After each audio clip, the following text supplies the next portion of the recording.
And then after that was the tag team match, correct? Either that or John Cena and Nikki I Bella. think it was the tag team match. Yeah, it was a tag team match. Yeah, okay. So everybody comes out. I thought going in, Enzo and Cass had this. Definitely, I was like excited for Steve to see someone he really likes. Casual fan. Everyone wants to see them eventually win the title. They didn't here. I would have been really excited for them to win the title. They didn't because New Day comes out, and this had to have been probably the most over I've been for a return or excited. There's only two things last year that got me like really, really, really, maybe three, like really psyched. Probably nothing more than the Seth return. Like that came out of nowhere and was fucking awesome. What else? Dean winning the title, winning the Shield Triple Threat, also the title. Big deal. I was really over for that, and probably Cesaro and Sheamus winning the tag titles. This is already more hype than all three of those because this is something I never thought would happen. Something no one ever thought that WWE was going to be capable of to be this smart. I don't know. I personally didn't think the Hardys were going to come back. I know you were more optimistic about it, but I can't believe that happened. Yeah, I mean we've been following their journey around the Indies and all that on our show a little bit, and they left TNA and they won the Ring of Honor tag titles and they still had their match against the Young Bucks, a ladder match actually on Saturday night. So it was, I think them coming back was attributed to that match. And the way that match ended was the Young Bucks won and the Hardys basically put them over at the end, said, they're the greatest, they're the best tag team of today and in the future, all that, but yada, yada, yada, yada. And it looked like the Hardys were going to come back eventually. I knew they were going to be here within the next year, no doubt. I didn't know how they'd be here. I figured they'd wait until this lawsuit blew over with TNA, with their gimmick, to actually go full on into it. But New Day came out, and I was like, "Oh, no, what?" I was literally I was freaking out. I said, "No, it's not gonna be. It can't be." And it was the Hardys. I haven't screamed at the TV hard since maybe ever. Maybe when AJ Styles came in last year. Or, well, when Finn beat Roman, I would have. But I was there live. And I as much as I love the Hardys coming back, that got me more. Honestly. It did. I was there. You were a little girl. It was great. Being there live probably amplified that a million times. But, yeah, I mean, whenever you actually see them there, because you hear about this stuff online, the Hardys might become WWE soon, but then they're actually there, and you see Matt, and he's doing he's doing all that. Everyone chanting "delete." It was amazing. Yeah, such a sight to see. Whenever New Day came out, I already in my head was like, "Oh, they can insert themselves in the match. They're one of the biggest tag teams. Like, why wouldn't they be in this match?" So I just thought they're gonna be like, "Oh, we just got word that they want us in this match." So haha. That would have been a typical WWE moment, like a typical unexpected moment that you can expect.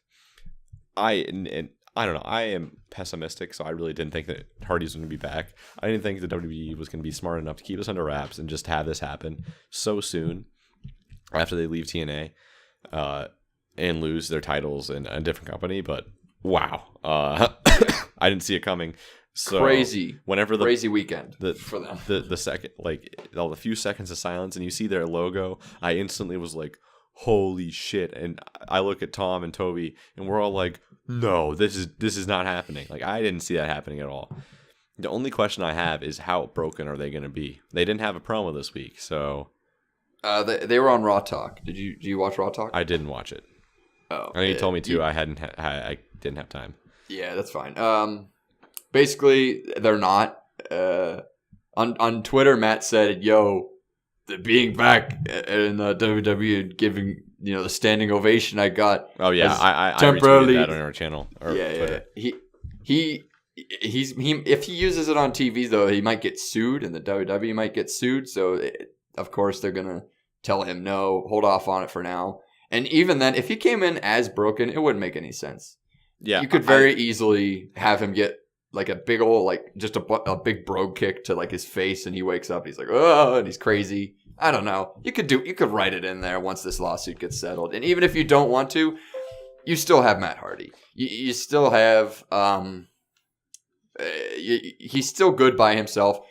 And even then, we got Jeff Hardy. And Jeff Hardy took a swanton bomb from the biggest ladder I've seen in my life.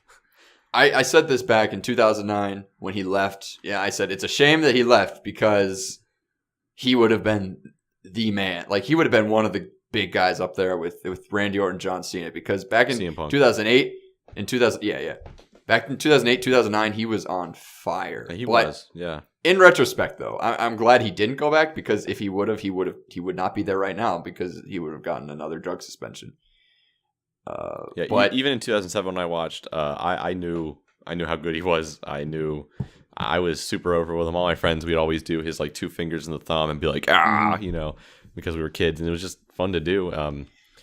No doubt about it. This was it was awesome. That Swanton bomb, like, we had to tell Steve. He didn't know who they were. I'm like, oh, they're these crazy guys. They used to be in WWE, and then they just went insane by themselves. They had a fucking fireworks match, all this crazy stuff. I'm just excited to see, because they could do a lot with them. They're champions, like immediately champions. Yeah, big deal. I just want to see how far they go with this, because it'd be fun to see. All that complaining we did about the Raw tag team division sucking.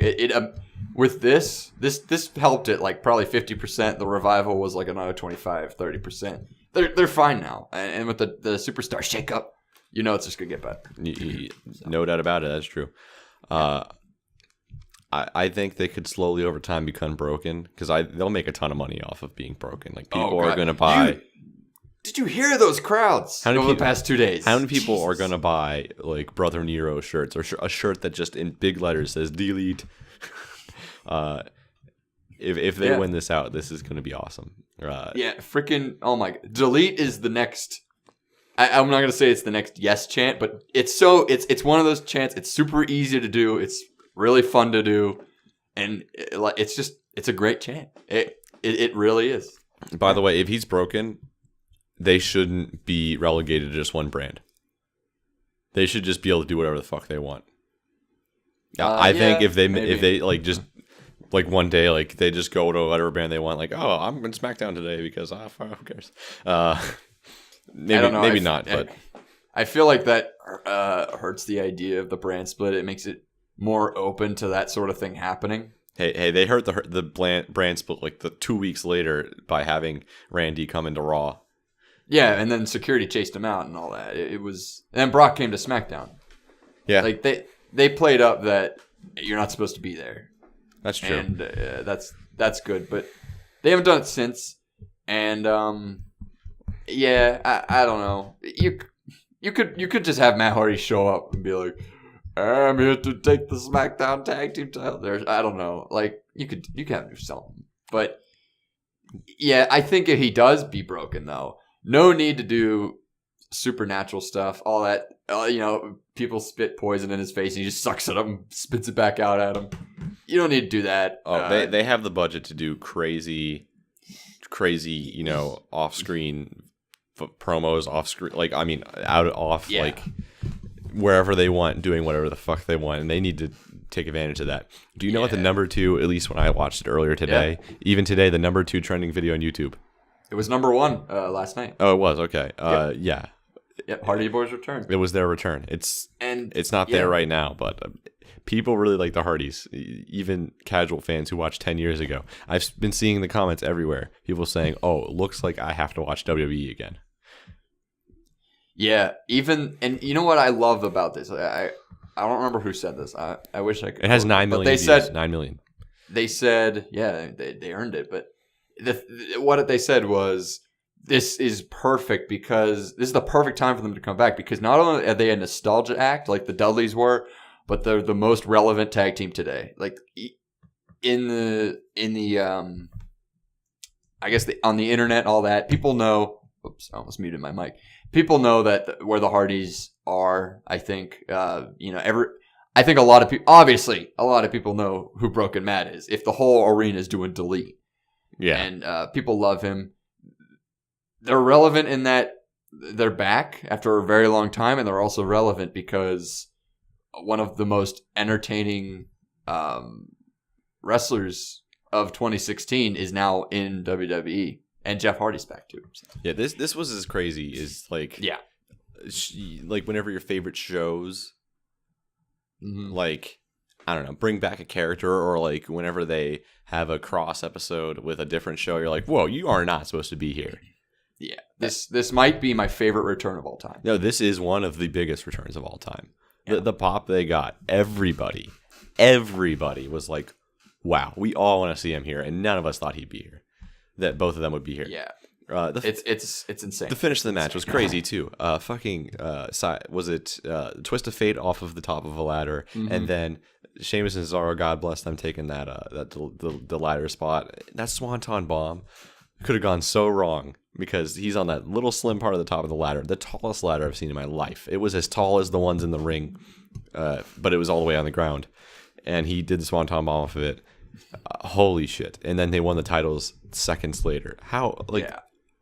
Easily this is the best moment of the pay-per-view, at least hype-wise, like everyone being really over. You could debate the ending of the pay-per-view was, grand scheme of things, like just the biggest moment, like definitely one of the biggest moments in WWE history. I don't think that's going far to say, at least for WrestleMania history. No. But wow, this was awesome. Easily one of my favorite moments of the night. After this, I was like, this pay-per-view has been very good. Even the women's match, while it wasn't exactly what I wanted it to be, I was still like, very good match.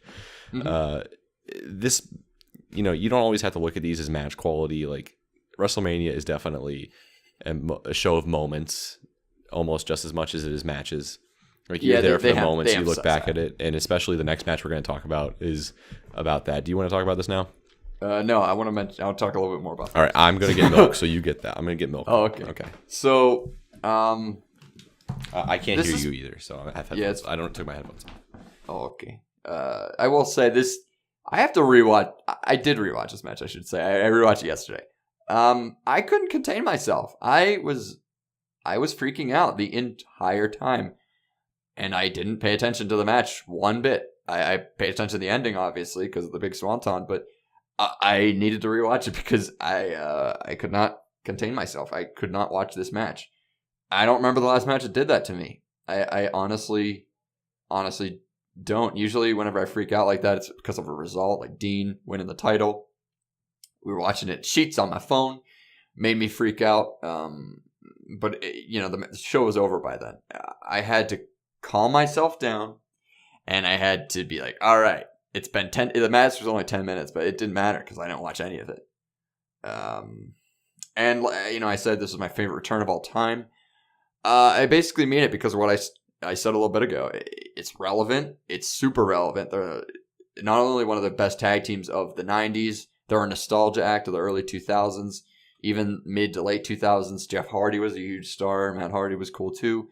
And they reinvented themselves. Matt Hardy's broken, Matt. He might not be broken right now. But you know what? The delete chants will follow him forever. He's got the hair. He still uses his vocabulary. Like he's like, that was tremendous.